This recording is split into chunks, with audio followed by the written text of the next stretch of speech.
هل تصدق أن هناك ضجة في الولايات المتحدة وأوروبا في مهاجمة هذه الألعاب؟ ليش؟ ايش صاير؟ ايش فيهم؟ دول الغرب مؤتمرات صحفية تعقد وندوات تلفزيونية وقضايا ترفع الآن مرفوعة قضايا كثيرة في المحاكم ضد هذه الألعاب ومصنعيها ومنتجيها وبائعيها. ليش؟ ايش فيهم؟ احنا عندنا قاعد تنباع بكل سهولة. تعرفون ليش؟ لأن الغرب أحس بخطورة هذه الألعاب على أخلاق أولادهم، على أخلاق الجيل اللي هم عايشين فيه، على أخلاق مجتمعهم. هم خايفين على أولادهم، ولهذا هيلاري كلينتون عقدت مؤتمر صحفي كبير وضخم تحارب هذه الألعاب وتدعو لمحاربتها. وهناك معدي لبرامج وبرامج تلفزيونية شهيرة يشاهدها 20-30 مليون إنسان، عقدت حلقات متخصصة لمحاربة هذه الألعاب. ايش صاير؟ ايش فيه الألعاب هذه؟ كل الآن بعض المتدينين بل أغلبهم علشان عياله ما يطلعون فضائيات حط لهم هذه الألعاب. ما يدري أن هذه الألعاب اليوم أخطر من القنوات الفضائية، اسمح لي، حتى الإباحية.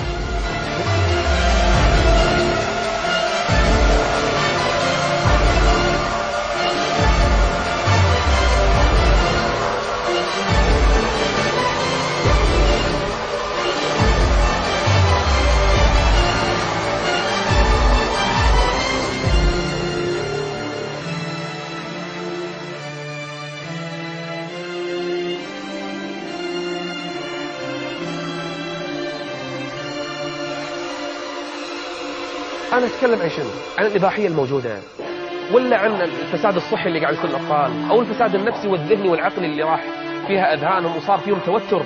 تلقى الطفل بسم الله ذاك اليوم شفت لي طفل قاعد يصارع نفسه، ما أدري إيش فيه، قاعد يسوي حركات وقاعد صار مثل المجنون.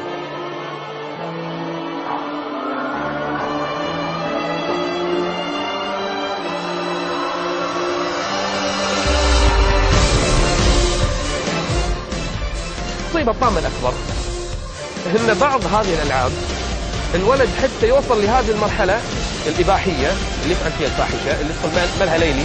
يدخل ملهى ليلي، ملهى ليلي بكل معنى الكلمة، كل شيء فيه. طفل ب7 سنين يدش يختار الفتاة ويدخل داخل ويسوي كل شيء.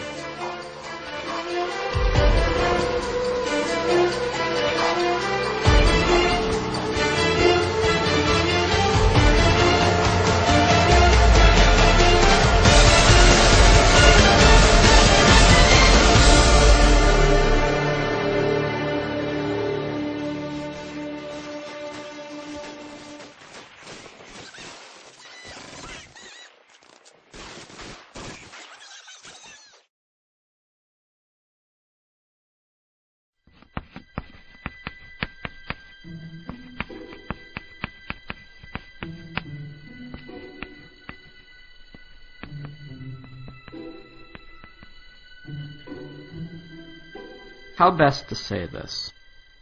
Understand that I'm not the kind of person to sit in front of a microphone and believe that what I think will have any profound meaning to your lives. But you see, although what I have to say may upset a few of you, a few months ago I had one of those life-changing moments that forced me to realize that I've made a lot of stupid mistakes in my life. And you know what they say, make films about what you know. The problem was, why should the thousands of you now watching this believe me when I say that video games were to blame? Understand that I've played video games my entire life, starting with Atari and Nintendo, right up till just a few months ago. Over the years, I could only calculate that I've lost thousands of dollars and tens of thousands of hours of my life to them. But when I considered their effect on my life, I had to face the fact that years of gaming had not made me smarter, and button mashing had not improved my reflexes. I was not a kung fu master, I couldn't properly swing a sword, and in a zombie apocalypse, I probably wouldn't last 5 minutes. We often forget that video games are entertainment. That means beyond making you feel good, they have no lasting value. Regardless of how important it may feel to you, there is no place on a resume for Xbox achievements. The real pain behind my years of video game addiction was that I never realized their true costs. Sure, it was just a few hours here or there, but over 3 decades, I'm not just sickened now by the amount of my life I've spent, but more so by all the important stuff that I willingly pushed aside to make time for games. For the sake of entertainment, I was willing to give up sleep, health, and ambition. For what? We fool ourselves into thinking that virtual achievements and virtual friends are adequate substitutes for real-life ones. To be blunt, video gamers seem to be fine giving up their real lives for simulated ones, full of depression and loneliness.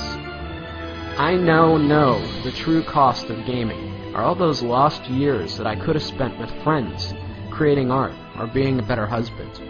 3 months ago, I had to face the facts that I was alone, overweight, and divorced. If there's a moral to this lecture, it's that as much as we may want one, life does not have continuous. For much of my life, I was eager to trade away countless opportunities, friendships, and love for experiences that don't really exist. I guess what I'm saying is, it took me a long time to figure all this out, and along the way, I missed out on a lot of life. At the risk of sounding like an after-school special, don't allow something as stupid as video games consume the best years of your life at the expense of all the greatness you could achieve. Consider this my promise. That's a mistake I don't plan to make again.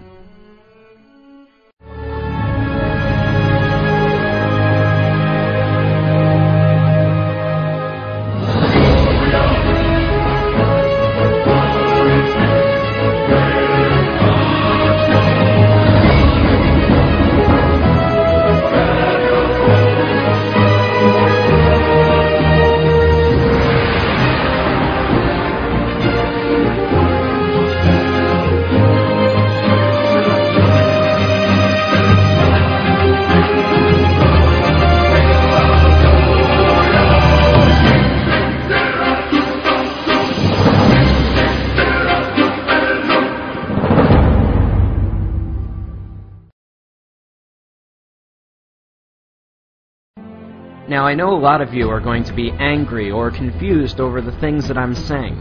Call me whatever names you like, pretentious or not.